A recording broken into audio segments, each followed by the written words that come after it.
Bom dia, pessoal. Espero que estejam todos passando um bom domingo. Assim, o vídeo de hoje vai ser a pedido de Richard Fox, por conta do antissemitismo, que está muito forte na Europa. O antissemitismo, na verdade, começou com o fortalecimento do cristianismo, né? Há 1000 anos atrás. Porque começou aquela ideia de que os judeus teriam sido responsáveis pela morte de Cristo.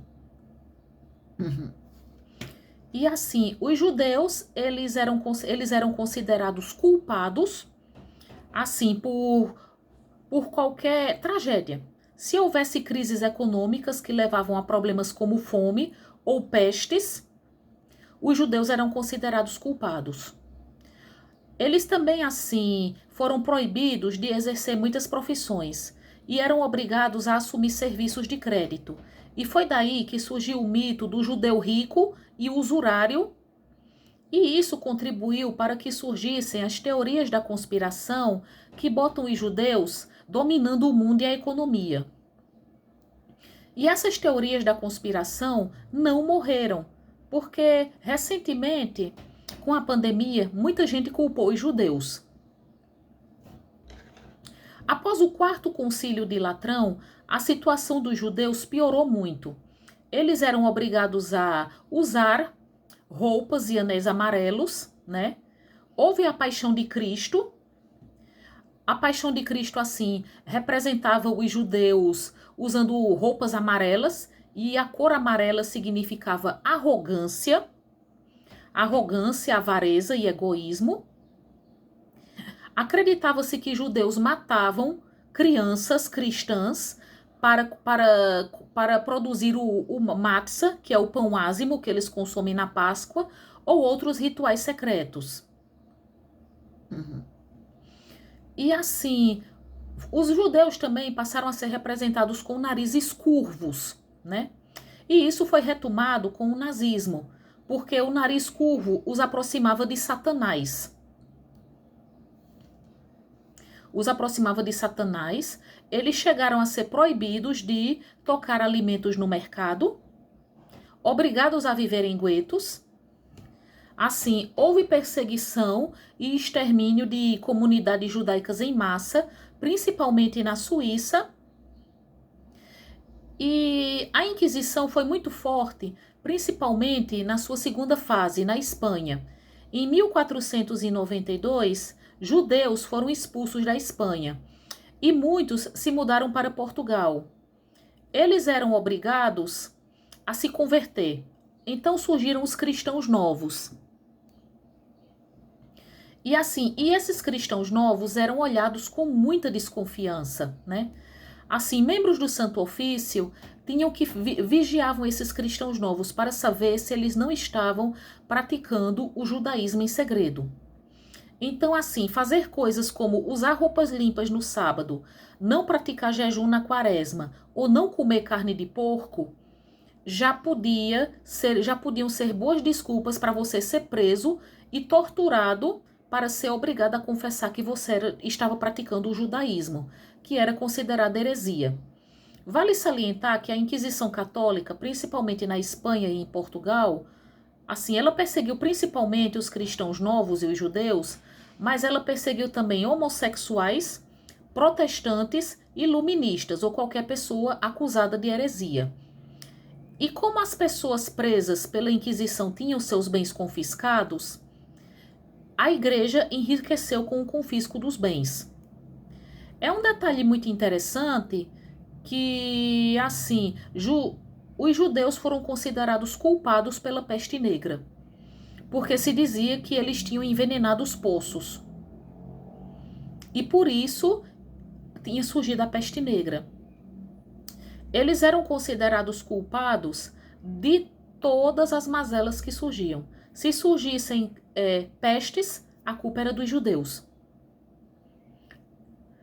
E assim, o mito do judeu rico e usurário é porque eles eram obrigados a praticar juros, né? Usura.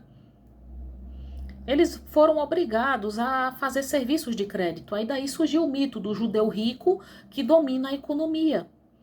Assim, aristocratas falidos chegaram a dizer que a culpa de sua situação econômica era dos judeus. Todo esse antissemitismo começou a ser construído com a ideia de que os judeus mataram Jesus Cristo. E, por exemplo, aqui, né? Vamos ver bem. Duas obras de ficção muito interessantes que abordam a perseguição aos judeus e cristãos novos eram, assim, são Sombras de Goya, com Natalie Portman e Javier Bardem.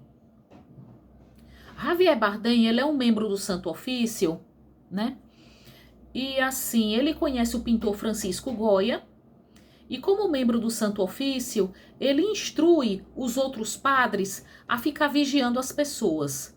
Homens, assim, eles tinham que vigiar até mesmo homens que urinavam em público, para ver se os membros desses homens eram ou não circuncidados.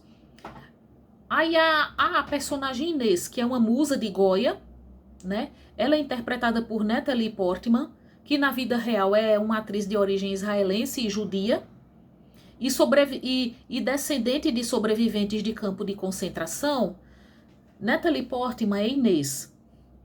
Ela não é judia, assim, aí ela vai para uma taberna com os irmãos, e membros do Santo Ofício estão nessa taberna.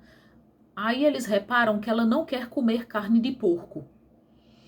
Aí ela é chamada pelo Tribunal da Inquisição, e quando perguntam a ela por que ela não comeu carne de porco, ela diz que ela simplesmente não gosta de carne de porco. Mas aí ela é torturada até confessar que é judia, que pratica o judaísmo em segredo. O filme é muito bom também para questionar a eficiência da prática da tortura como método de confissão. Em Portugal, os judeus eram confinados em judiarias, né? Houve os pogroms, os massacres em massa, né? E assim, quando Hitler ele começou os discursos dele contra os judeus, ele, na verdade, apenas disse o que muitos queriam ouvir, porque o antissemitismo já era muito forte na Europa, né? Muitas pessoas que lutaram contra Hitler na Segunda Guerra Mundial nem se importavam com os judeus nos campos de concentração. Nem se importavam. Muito triste tudo isso, né? E agora a gente está vendo esse antissemitismo ressurgir com força total. E existem mesmo muitas teorias da conspiração envolvendo os judeus, de que eles dominam a economia no mundo, de que tudo é dominado pelos judeus. E tudo isso, infelizmente, começou com a Idade Média, né? Eles eram segregados, obrigados a viver em guetos, muitas vezes com as prostitutas. Não era permitido o casamento entre judeus e cristãos. A perseguição era geral. Eles eram acusados de vários crimes, de sacrificar crianças para beber o sangue. Então, assim, os guetos nazistas, na verdade, não eram uma novidade, né? Na Inquisição já havia esses guetos. E os judeus eram obrigados a viver praticamente segregados. Enfim, tenham todos um bom dia.